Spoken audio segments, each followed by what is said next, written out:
UP के चुनाव समय पर ही होंगे, ऐसा चुनाव आयोग ने ऐलान कर दिया है और यूपी के राजनीतिक दलों की भी यही इच्छा है कि चुनाव समय पर संपन्न कराया जाए, कोरोना या किसी अन्य कारण टाले न जाए, जिसका मतलब ये है कि अब सभी पार्टियों को अपनी कमर कस लेनी होगी, चुनाव की तैयारी कर लेनी होगी।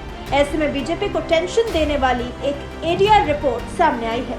एसोसिएट डेमोक्रेटिक रिफॉर्म रिपोर्ट में खुलासा हुआ है कि बीजेपी के 32 विधायक ऐसे होंगे जो इस बार चुनाव नहीं लड़ पाएंगे। जी हाँ, पूरे 32 विधायक भारतीय जनता पार्टी के चुनाव लड़ने के काबिल नहीं है। आखिर क्यों? दरअसल ये बीजेपी के विधायक ऐसे हैं जिनके खिलाफ एमपी एमएलए कोर्ट में आरोप तय हो गए हैं। रिप्रेजेंटेशन ऑफ पीपल एक्ट 1951 की धारा 8(1), 8(2) और 8(3) के तहत सूचीबद्ध तरीके से ये अपराध तय किए गए हैं, जिनमें अगर विधायक को 6 महीने की सजा हो जाती है तो ये विधायक चुनाव नहीं लड़ पाएंगे। और पहली बार जारी हुई इस रिपोर्ट में बीजेपी के ऐसे 32 विधायकों के नाम हैं।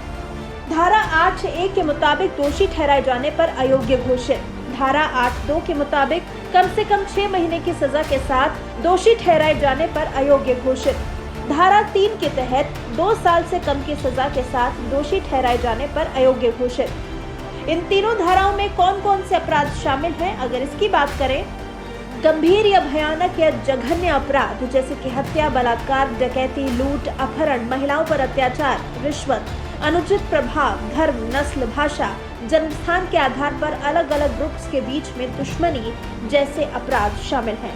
इन अपराधों के अलावा भ्रष्टाचार, मनी लॉन्ड्रिंग, कब्जा, बिक्री, खरीद, परिवहन, भंडारण, नशीली दवा का सेवन, इन सब में भी लिप्त पाया जाना इन धाराओं के अंतर्गत आता है और आपराधिक माना जाता है। दोषी ठहराए जाने के बाद कम से कम 2 साल के कारावास की सजा इसमें शामिल है। इसमें एक अहम बात ये भी है कि इस आरोप में सजा होने पर सजा काटने और रिहाई के 6 साल बाद तक विधायक चुनाव नहीं लड़ सकते हैं। लेकिन क्योंकि अधिकार चुनाव आयोग के पास होता है, चुनाव आयोग ही तय करता है कि कौन चुनाव लड़ सकता है और कौन चुनाव नहीं लड़ सकता है, तो ये फैसला चुनाव आयोग की तरफ से ही लिया जाना है। इस रिपोर्ट में लगभग 45 विधायकों के नाम शामिल हैं, जिनमें बीजेपी के 32, सपा के 5, बसपा और अपना दल के 3-3 और कांग्रेस और अन्य दल के 1-1 विधायक का नाम शामिल है। और इन विधायकों के खिलाफ आपराधिक मामले लंबित होने का औसत करीब 13 साल है। इन 45 में से 32 विधायक ऐसे हैं जिनके खिलाफ 10 साल या उससे ज्यादा समय से कुल 64 आपराधिक मामले लंबित हैं। कुछ नामों का यहाँ जिक्र करें तो सबसे पहले नाम आता है मणिहार विधानसभा से बीजेपी विधायक रमाशंकर सिंह का। ये एक ऐसा नाम है जिन पर करीब 27 साल से मुकदमा चल रहा है, लेकिन आरोप कभी भी तय नहीं हो पाए। दूसरा स्थान मऊ से बसपा के मुख्तार अंसारी। मुख्तार अंसारी ऐसे विधायक हैं जिन पर पिछले 26 साल से कई मुकदमे दर्ज हैं, लेकिन आरोप तय नहीं हुए। तीसरा स्थान धामपुर से बीजेपी विधायक अशोक कुमार राणा। अशोक कुमार राणा पर भी 25 साल से कई मुकदमे लंबित हैं, लेकिन आरोप तय नहीं। और कांग्रेस के प्रदेश अध्यक्ष अजय कुमार लल्लू भी इस सूची में शामिल हैं। फिर और जो नाम इस सूची में शामिल हैं उनमें संजीव राजा 24 साल, कारिंदा सिंह 23 साल, सूर्य प्रताप पथरदेवा से बीजेपी के विधायक हैं, राजकुमार पाल प्रतापगढ़ से अपना दल के विधायक हैं, सुरेश्वर सिंह भाजपा के विधायक हैं महसी से, मोहम्मद रिजवान कुंदरकी से विधायक हैं सपा के, वहीं अमर सिंह शोहरतगढ़ से विधायक हैं अपना दल के, हरिराम दुद्धी से विधायक हैं अपना दल के, उमेश मलिक बुढ़ाना से विधायक हैं बीजेपी के, सतवीर त्यागी मेरठ के किठोर से विधायक हैं, मनीष असीजा फिरोजाबाद से विधायक हैं बीजेपी के, नंदकिशोर लोनी से विधायक हैं भाजपा के, देवेंद्र सिंह कासगंज से विधायक हैं भाजपा के, वीरेंद्र एटा से विधायक हैं भाजपा के, विक्रम सिंह खतौली से विधायक हैं भाजपा के,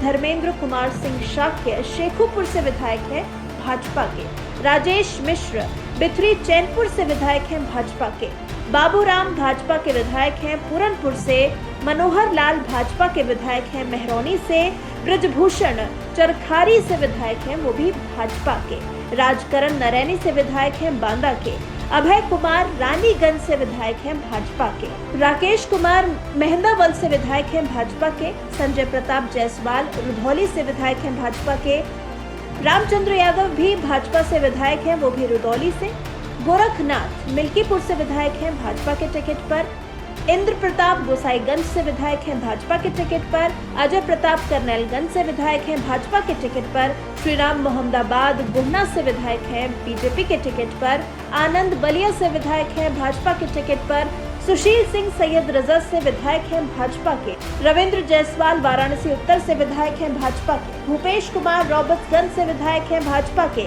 सुरेंद्र मैथानी गोविंद नगर से विधायक हैं वो भी भाजपा के, असलम अली बसपा के टिकट पर धोला से विधायक हैं, मोहम्मद असलम बसपा के टिकट पर भिंगा से विधायक हैं, विजय कुमार ज्ञानपुर से विधायक हैं, अन्य दल से हैं, राकेश प्रताप सिंह सपा के टिकट पर गौरीगंज से विधायक हैं, शैलेंद्र यादव ललई शाहगंज से विधायक हैं, समाजवादी पार्टी के हैं, प्रभुनाथ यादव सपा के हैं, सकल डीहा से विधायक हैं। यहाँ होता ये भी है कि विधायक खुद से जुड़ी खामियों को छिपा ले जाना मैनेज कर लेते हैं। मतलब अगर किसी कोर्ट में आरोप तय भी हो गए तो उम्मीदवार कुछ न कुछ करके उसे जनता से छिपा ले जाते हैं। हालांकि इसे गंभीरता से लिया गया और एमपी एमएलए कोर्ट की स्थापना से हुआ ये कि 3 साल के समय में ही विधायकों पर आरोप तय कर लिए गए। अब आप अंदाजा लगाइए, 2017 के मौजूदा 396 विधायक हैं, जिनमें से बीजेपी के 32 विधायकों का इसमें नाम है। बीजेपी ने 2017 में 325 विधानसभाओं पर अपना कब्जा जमाया था। अब एडीआर की इस रिपोर्ट से देखते हैं 2022 के चुनाव में इसका क्या असर देखने को मिलता है। बीजेपी का तो पूरा का पूरा एक खेमा ही आपराधिक सूची में आता है। और भी पार्टियों से विधायक हैं, लेकिन 45 में से 32 विधायक तो बीजेपी के ही हैं। ऐसे में बीजेपी की मुश्किलें बढ़ती हुई नजर आ रही हैं।